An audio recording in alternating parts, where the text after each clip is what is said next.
So Mr. Rajesh Nakji is a management consultant, and he's my guest on this particular episode where we're building team spirit. Good morning. Good morning. Thank you for your time. Thank you for having me. So we're looking at building successful businesses using team spirit. So first of all, what is a team? The whole notion of a team arises only in the context of a game. So there is something called a game condition. When a game condition comes into existence, a team starts getting into action. So for example, if you're looking at football, you know, football is played with a team, and the team sort of gets into action because of 4 conditions that come into existence. So number 1 is they have freedom to play. Number 2, there are barriers, which are rules and regulations. Number 3 is that there's a purpose, and the purpose is to defeat the opposing team. And the 4th is that they have freedom to choose to play the game. So when these 4 conditions come into existence, a game condition is born and a team starts getting engaged to play. Are teams necessary? Absolutely. There's, you know, you cannot produce any significant result on your own. So, you know, any organization that's growing, it's serving customers. There are so many different things that need to be done to bring a product or a service into existence and be able to serve the customers and make sure that the value that they are seeking, the customers that are seeking, are produced, and that can only happen with a team that's playing their roles in proper coordination. Okay. So how do you get the team to buy into your vision as a company? You know, this is a question that sort of revolves around several things. So first is, how do you get the team to buy into your vision? How do you get your team to buy into the mission? How do you get the team to buy into goals? And so on and so forth. The whole, you know, it all really revolves around them getting in touch with what that particular vision, mission or goal is going to do for the company, what it is going to do for the group, what it is going to do for them individually. And all of that comes from having them work out answers to just one question. What is this vision going to do for us? What is this mission going to do for us? What is this goal going to do for us? And you keep asking that question till they are able to find a place that they can land. So for example, you know, there is an ERP installation that the business owner wants to go ahead with, and you know, there's a lot of resistance in any organization when it comes to any change. So if they have a conversation called, what is this going to do for us? And then, so if you enter data across different elements or different dimensions of the business, whether it is sales or it's accounting or inventory and so on and so forth, it's all coordinated. And once it's coordinated, what that does for us is it allows us to take better quality decisions. And what that does for us, it allows us to serve our customers better. And what that does for us is that we can make more money. And what that will do for everybody is we can share the money with you. So when all of those layers are opened up, people tend to find a landing place for them, the one that inspires them. And that's the way in which you can get the team to really buy into the vision, mission, goal, or whatever initiative that you want to take on. You know, in our local economy now, I mean, it's very challenging. Yes. We would say we're in very difficult times. And so for a business to pay more to its workers is usually a problem. If your workers expect more salary or some allowances and they're not getting, how do you get them to still, you know, rally behind you and promote your mission? You know, this is a question which has been there for ages and ages across all countries in the world. Because, you know, people when they're working, there's a certain lifestyle that they get used to. They want to go to the next level. And so always there is a need and demand for for more money coming to them. So there are two elements to it. First of all, the business has to succeed. The business must have sufficient cash flows to support the, the demands of the people. And number two, the people have to perform to be able to earn that in terms of respect, in terms of...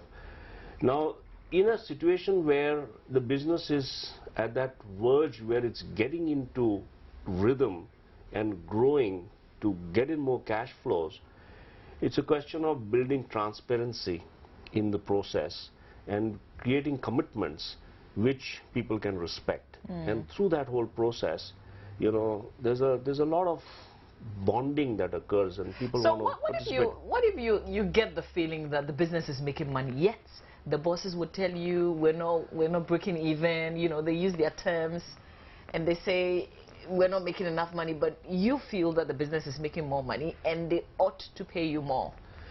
See, this is again, this kind of goes into two different directions. Direction number one is where there's no transparency, and if there's no transparency there, and the whole element of trust is not that strong, that's one dimension. The other dimension is that whilst the business is bringing in a lot of cash through the work that's being, it's doing, there are so many other expenses that the business has to meet. And those are the things which quite a lot of people in the organization are not aware of. And they feel that, look, we're doing so much work, there's so much of billing happening, cash is coming in, and how come we're not getting paid? So it's a question of which of these dynamic is present in the organization. At the end of the day, when there's trust and transparency, the teams will rally, they will work, and that's the bedrock for longevity in the organization. All right, so we're discussing building successful businesses using team spirit, and my guest in studio is Rajesh Naji, and he is a management consultancy. Later on, he'll also tell us, because he's not based here and he's obviously not Ghanaian, we'll ask him what he's doing here. But how do you reward good work without discouraging or destroying the team spirit? So, if you look at, for example, football, now football has, a person who plays in the center forward role. His whole accountability or his job is to go into enemy territory, so to speak, and score goals. Whereas if you have a goalkeeper, his job is to defend. So depending on which role a person is playing and how they excel in that role, the rewards are based on that. Now this needs to be discussed in the team before, and once it's agreed, it's laid down that, look, this is what performance is, and if you excel in this, then you get rewarded. If you don't excel and you don't get the reward, then people are fair. Okay, so we'll come back to the issue of how do you stand out in a team, without not being a team player. That sort of, but recently in the news has also been the 17.5% VAT. So still in the spirit of business, yesterday the chairman of the Parliament's Finance Committee, James Aveji, admitted that there might be the need for the VAT on financial services to be reviewed. We know that it was supposed to take effect this month, April, but has been now pushed to June.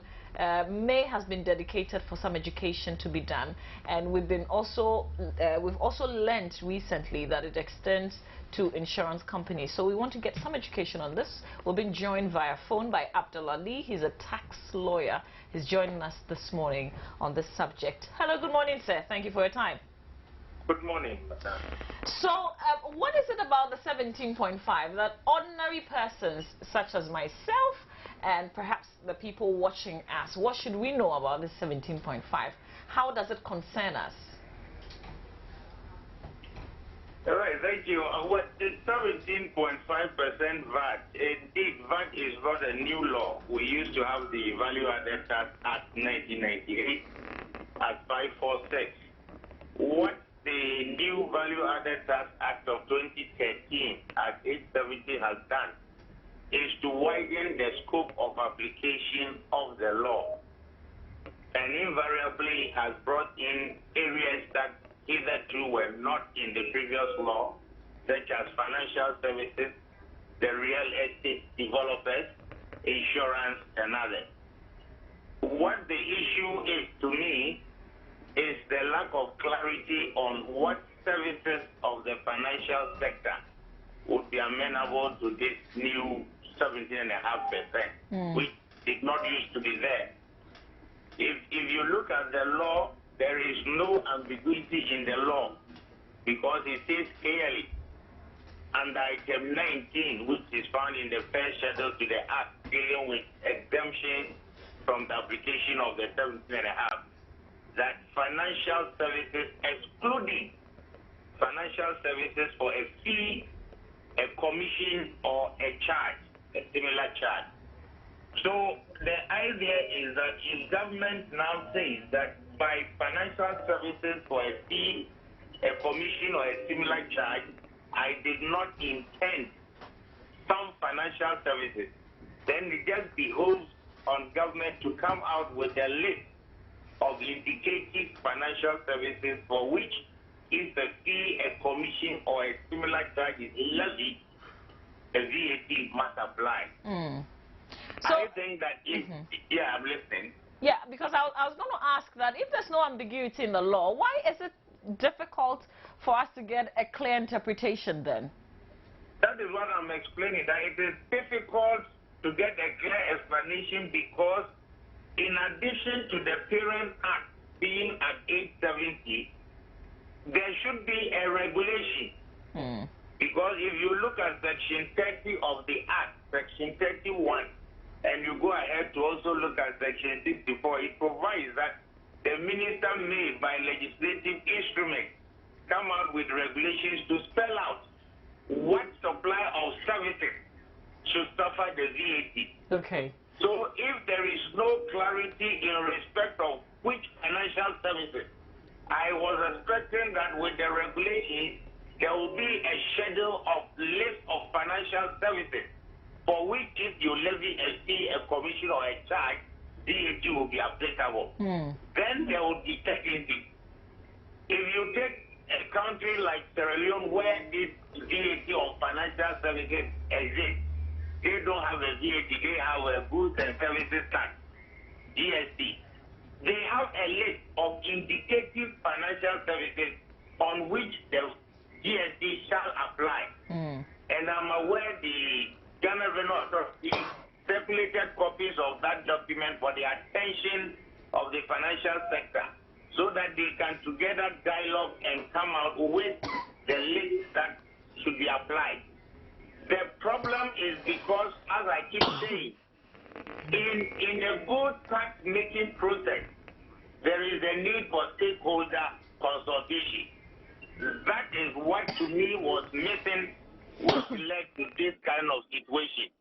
Because I believe if during the course of the discussion and the passage of this act, the stakeholders had been consulted, this indicative list could have been agreed upon before the law would have come into operation, not for it to come and its application to certain sectors be suspended until further clarification is done. That is the little challenge that I believe it's been created for us all in the economy. Forward, I mean, as May, we're being told that May has been dedicated for some education. Is the month of May enough for this?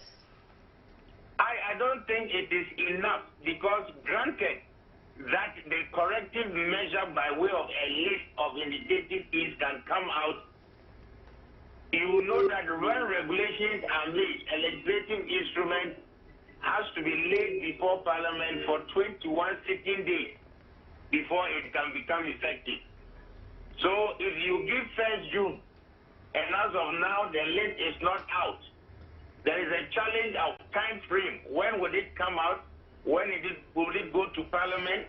Would it make the 21 days before 1st June? Obviously not. So I believe that further extension may be required. Okay, but is this not? No, let me hear you. Sorry. Even when you have gone ahead with this indicative list and you are to roll it out, of course, the financial sector has indicated that they need to configure their systems and software to be able to impose the VAT on such a list when it comes out. So the earlier the list comes out, the better it will be for them to be able to know how to configure the system. So there is a whole lot of time lag that we have to deal with as a country. So I'm just wondering, how could this have happened? Is this normal? You know, is it normal that something like this will come into effect and then we'll have all these issues surrounding it? It shouldn't be normal, because like I said earlier, if the consultative process was included in the law-making process, where stakeholders are, the policies are discussed for their views, input, suggestions, criticism. It doesn't mean when you meet and the person makes suggestions and you think it would not work, you have to automatically accept it. You could also have reasons why such a suggestion would not be helpful. But once you don't do that process, there is a gap in there. And I think that in lawmaking process, as far as taxation is concerned, we should get stakeholders involved. The Ghana Revenue Authority dealing the administrator of the tax system should be involved. And then the tax policy unit of the Ministry of Finance. So it should be a joint issue for everybody to make an input. Even a draft for memoranda from people also give their views could have helped. And then we would have a win-win situation. Indeed, obviously, you realize that none of the sectors, be it real estate or financial sector, is complaining about not paying the tax. But they are looking at the modality, the applicability, and the implementation. So I think that the room for dialogue should be open more extensively than a closed one as we seem to be having now. All right, and on that note, I would like to say thank you to you. We'll come back to you when there are more clarifications on this particular subject for some more education. All right, thank you for your time. And Abdullah Lee is a tax lawyer. He joined us via phone, still in the spirit of business and building team spirit. And I just want to ask you, with regards to this 17.5 tax, I just want to broaden it and ask you, how do you get team members on top of issues so that they can understand when there are new regulations, so it can help the business? I think it's very essential for the business owner or the CEO to brief the team and the people on everything that impacts the business directly and indirectly, and then allow people to come forward with questions that they have and find answers for them, so that it kind of gets settled. Because when the mind is settled, then people can put their heart into the work that they're doing. Sure. Okay. So we're talking about working as a team. I guess that is the way businesses are going these days, and that's the healthy way. Right. Okay. So, but you assess individuals, not the teams. Sometimes there's the team assessment, but most often there's the individual assessment, especially when you still have to be maintained on the job. Right. How do you stand out when you're working as part of a team? This is a very confusing kind of question, because what really happens... How do you make a difference? To be a team player, there are two confusing elements that are there in front of you. The first part, to be recognized as a team player, is for you to fit in. And then the other part is to stand out. Do you naturally fit in, or you have to work towards fitting in? So the other part is to stand out. So you're fitting in and standing out at the same time. So what allows the team to win is the extent to which you're able to fit in. What allows you to build your independent brand in that team is how you stand out. And this is, what people all the time are looking at in terms of forwarding the team as well as their own individual performance. Okay. All right. So if people are not getting along in the team, that's an issue, right? Yes. So what do you do? Well, there are two kinds of things that really happen when they don't get along.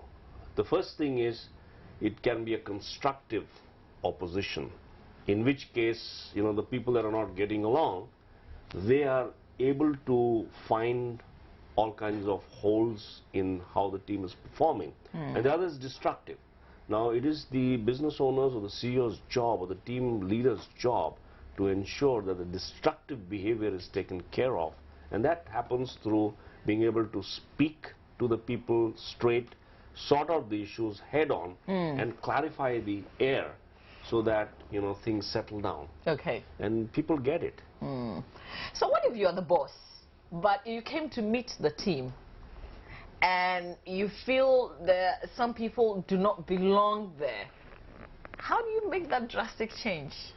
Well, the question really is that there's a process that you go through. First is you evaluate each one's individual performance. You have one-to-one conversations with them, find out is there anything that is out of alignment, can be put into alignment.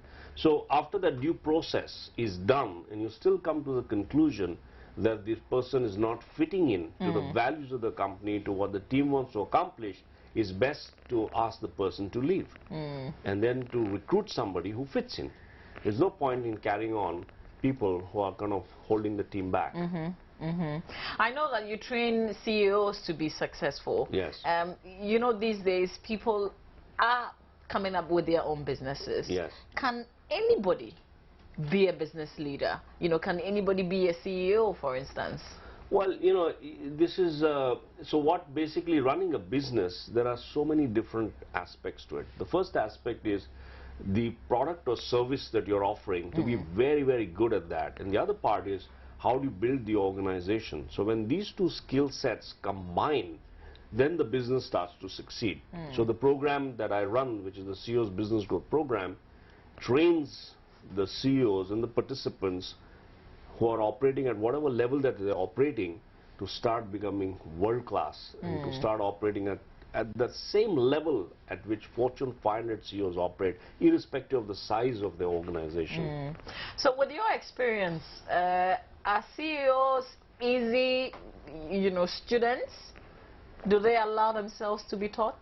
Well, in my program, there's a process in which there's an intake process which takes care of the attitude that people come in. So if they have an attitude of learning and growing, as opposed to, riding an egoistic wave of success, and if they're open for contribution, open to contributing, then they fit into the ethos of the program.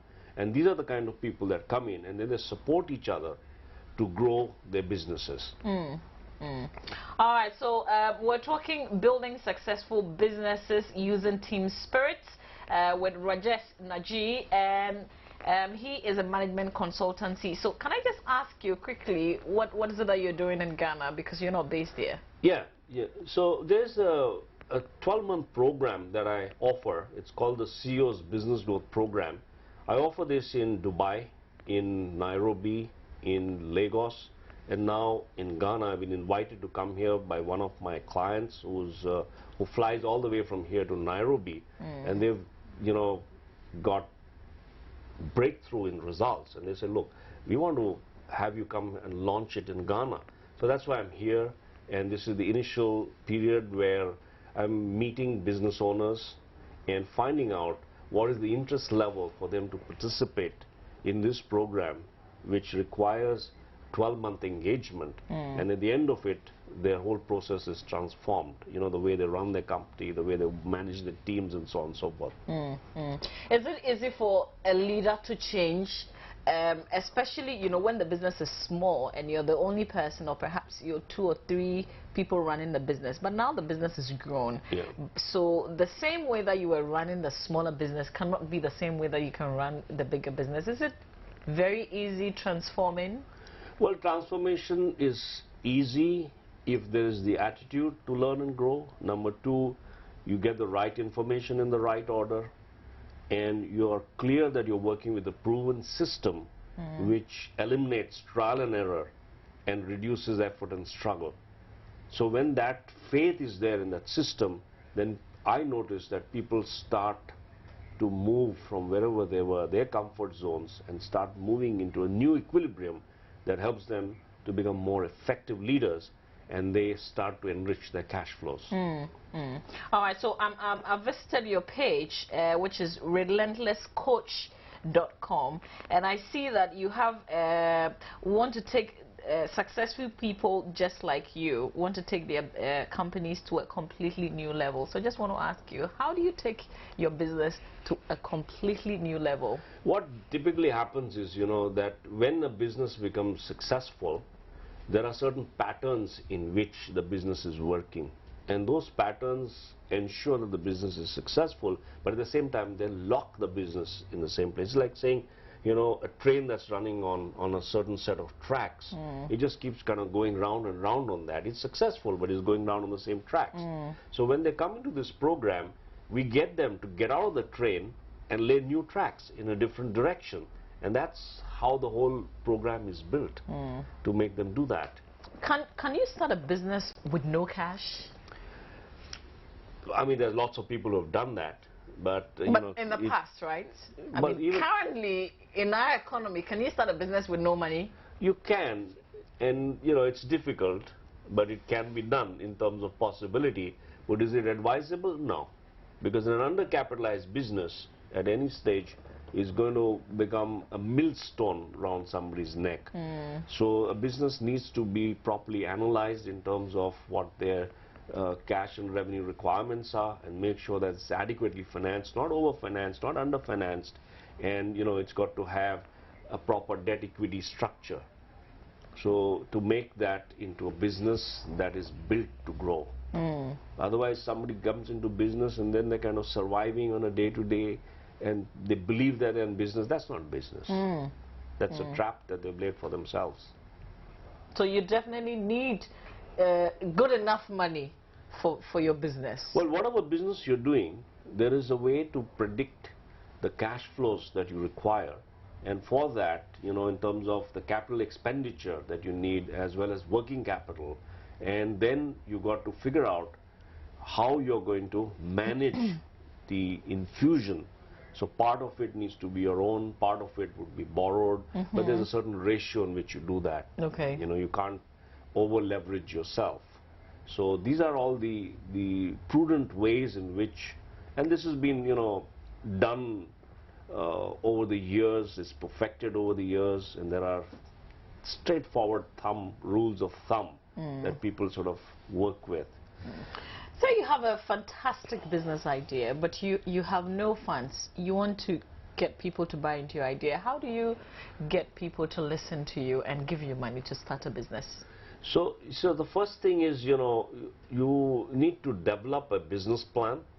The second thing is, you got to ensure that you have sufficient credibility to actually deliver on that business. Because what typically happens is people get excited about an opportunity that they see. They're very passionate about it, but they don't have the talent, they don't have the background, they don't have the experience, in which case it becomes very difficult for any financer or anybody who's willing to partner them, if they are operating prudently, to think of investing in that company. Okay, so you need credibility. Absolutely. Without credibility, it doesn't work. Okay, so say you have credibility. How do you, and usually the people that you're looking for funding from are way up there. Yes. And you're nowhere near. Yeah. How do you get them? So, see, that's where the credibility is. The credibility is not what you believe in, but the credibility with the people you're approaching. Are they looking at you as somebody credibly? If they're not, and if you're just somebody who's kind of almost like cold calling, it's not going to work. All right, Mr. Naji, let's finally talk about the reason you are in Ghana. I mean, you've told us what the program is all about, but how can somebody be a part of it? Well, we are offering an opportunity for people to test drive the program on a monthly basis starting from next month. Test drive, which is pretty new. Yeah. Because, you know, it's like a vehicle. You know, if you want to buy a vehicle, it's always prudent to test drive it to see whether you like it, whether it works for you, and so on and so forth. So this is what I do. I offer people an opportunity to test drive in whether it's in Dubai or in Nairobi, in Lagos, and now in Ghana. In Ghana, when they okay. come there, they begin to see the difference of the way this program is structured to everything else that they have experienced in their life. Because this has so many ingredients that can help them to grow their business. Okay. All right, Mr. Naji, I'd like to say thank you to you for your time this morning here on the show. Thank you very much. Thank you. Thank All the you. best in Ghana. Thank you. All right, and stay with us. There's more to come here on the AM show.